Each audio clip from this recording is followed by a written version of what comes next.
Hello and welcome to the studio. Um, this is a bit of a roundup of what happens in a composer's life, I guess, and this has been an exceptionally busy week. So I thought I might tell you about it. It might be interesting to some of you. I often think that life is a bit like a Toblerone bar, the chocolates that you find at airports that are, as Billy Connolly once said, a sweet that hurts you when you eat it.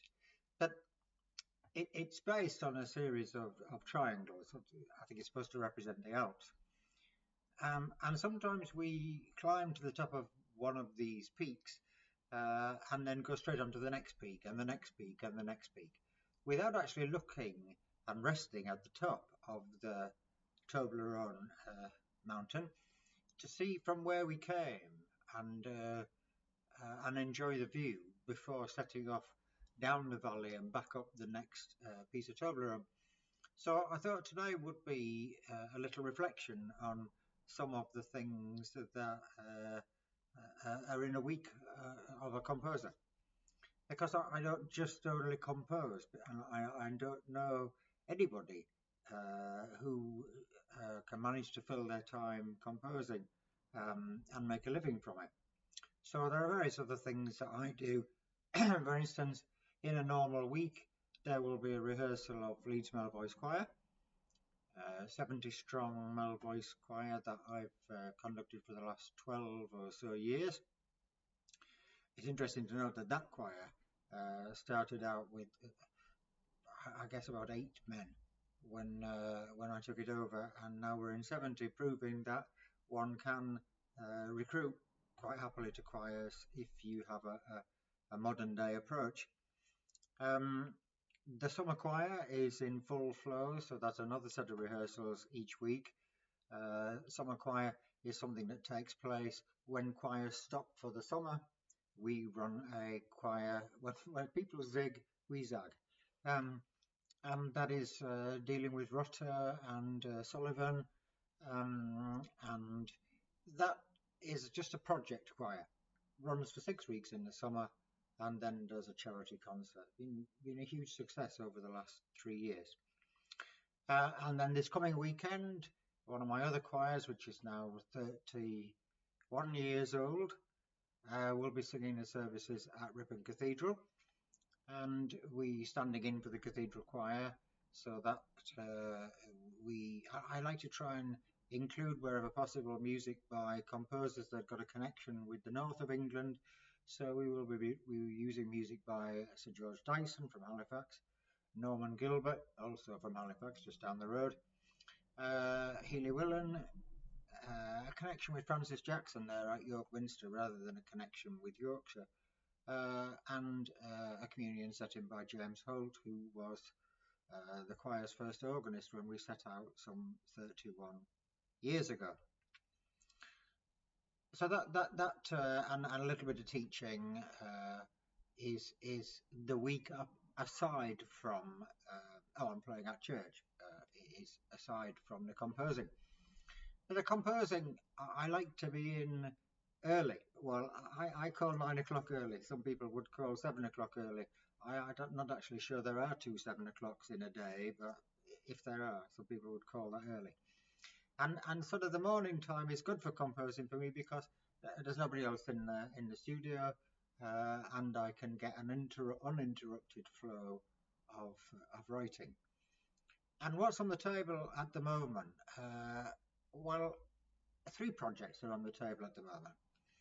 Last weekend, I went to Ripon Cathedral to hear Evensong sung by a choir which was started, I think, 7 years ago in an inner city church in Leeds, and they were doing their first cathedral residency. Now, the conductor's a very good musician, so I was expecting that it would be well sung. What I quite wasn't expecting was the freshness and the commitment with which they approached the Evensong service. And that can't be said of all choirs. Uh, it, evensong or services in cathedrals or churches are not an opportunity to perform. They're an opportunity to enhance the worship for those people that are present. And I think they did that very well. And because of that, and although I don't think the conductor watches these videos, which is good because uh, it inspired me to write for this choir a set of evening canticles, which I've started on. For me, evensong is a quiet, reflective sort of service. So this is not a set of canticles in the like of Dyson in D or Stamford in B flat, big rumbustious sets. This is a more wistful set, which when it's finished, I will send to them. They may use, they may not use. So that's one project that's on the table. Earlier on this week, I went to a concert with a very fine oboe player, and in this concert was a performance of my concertina for oboe and strings, which was written way back in 1995, by which this player had asked if she could have a piano and oboe reduction. And that was a stunning performance, and the piece of music from 30 years ago has stood up quite well. It's a funny thing as a composer, of course, because you write a piece of music and off it goes into the world, and unless people tell you that they're performing it, or the first thing sometimes that you know is when you find the PRS return and there has been a performance of a piece of music listed. So it was very interesting to hear that, and also she played the Romance for Cor Anglais, which was written for her, and such expression in the performance is exactly what a composer wants.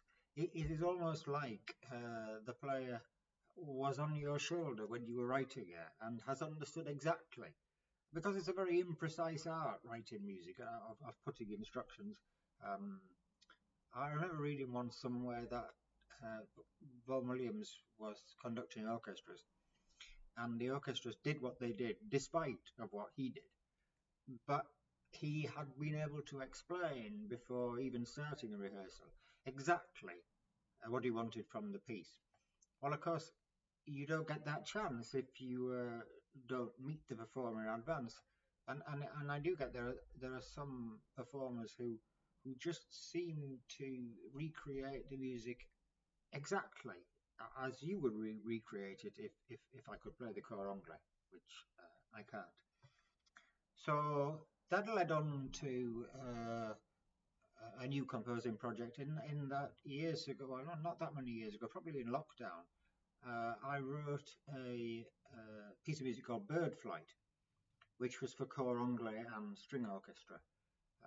And now on the table is a reduction of the string orchestra parts into piano, so that this piece can be included in the next series of concerts or sometime in the future with this oboe player. So that's project number 2 that's on the table. Project number 3 that's on the table is a Christmas carol for a ladies' choir in the Southern Lake district, or actually almost near Barrow. And the choir has sent me details. Normally I would go hear a choir, but it's a fair old distance away. So they've sent me the sort of things they like to sing, the abilities of their pianist. And so now that project, which needs to be complete for the beginning of September so they can start rehearsals on it, is also on the table. And in addition to that, there are a couple of commissions in the pipeline, which I always feel honoured to get commissions, because people have chosen you to write a piece of music for them. It's also rather nerve-wracking when you eventually send it off to them and await the reply about whether they like it or not, or whether it works for them. Those are the composing things on the table, but of course this week we have released some organ music by Annette Butters, who's from Barnard Castle up in the north, and with 2 more organ pieces from me, and a Christmas carol for the Accessible Choral Library from Peter Thompson over in Ireland. And these pieces, of course, they don't sell themselves. People don't just suddenly walk up to the door and say, Peter Thompson's Carol, I'll have 100 of them. So Anne has been working very hard this week on putting out our monthly newsletter. And that goes to all the people that have bought music from us before, and that subsequently gives us a rush of orders for music at the beginning of the month. And of course, they also need to go out for review. They need sending out to the review magazines. And what we're sending now would be in what might just make the September. A lot of magazines are quarterly rather than monthly, so we might just get them out in time for the next set of magazines. And these are the things that a composer needs to do in addition to writing the music, because having written the music, you can put it on a shelf and nobody will ever play it or see it or find it. It is the stages of promotion, which we've covered in some of the videos before. The organ music pieces will go out to some organists who might be kind enough to make recordings of them, which will go on YouTube, which will increase interest not only in those pieces, but in the back catalogue of pieces as well. And the catalogue now, I guess, contains about the works of about 40 different composers, and probably about 350, 360 items, which is a very small catalogue in comparison with some other people's. But it's hard to promote those pieces, and rather than just flooding more and more pieces into the catalogue, one really does need to spend some time on the ones that are already there. And then there is the scanning of YouTube for any new videos that people may have made that they haven't told me about. There is the scanning of music magazines to see what reviews have come out. Actually, I think it's quite funny how different reviewers see different pieces. There is a piece of mine which is published in America by Cantica Nova, and it's an organ piece, and it was written after the falling of the Twin Towers in New York. And one reviewer in one magazine said it had such, this is a big phrase, paucity of thought that it was hardly worth opening the copy. Which it is what it is. Everybody has a different opinion. If you send things out for review, you must expect that the reviewer may say something like that. But in another review in a different magazine, the reviewers said that there was such power of invention in the piece that it should be played by everybody. So that's quite interesting. But music must go out for review, in which case music must also go to the printers, which is something that we've done this week. I know lots of people are download only now, and I get that. The cost of sending a piece of music to America, for instance, will be more than the piece of music cost in the first place. So we produce downloads and we produce printed copies still, because we can't get magazines into the shop. Music into the shops unless we have printed copies.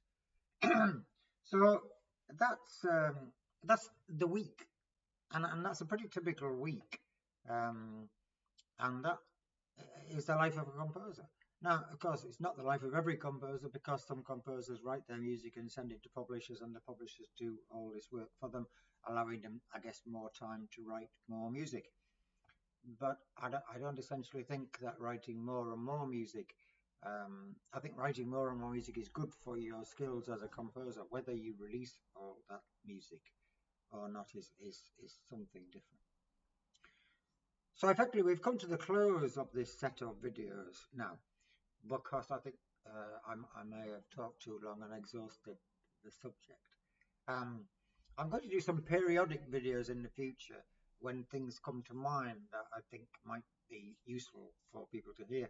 So there might be something in this video that is useful to you or is interesting to you, and if so, that's great.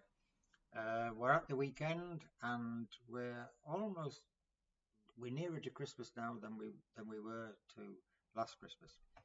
So do have a good week. and I will see you again for a video sometime in the near future. Bye.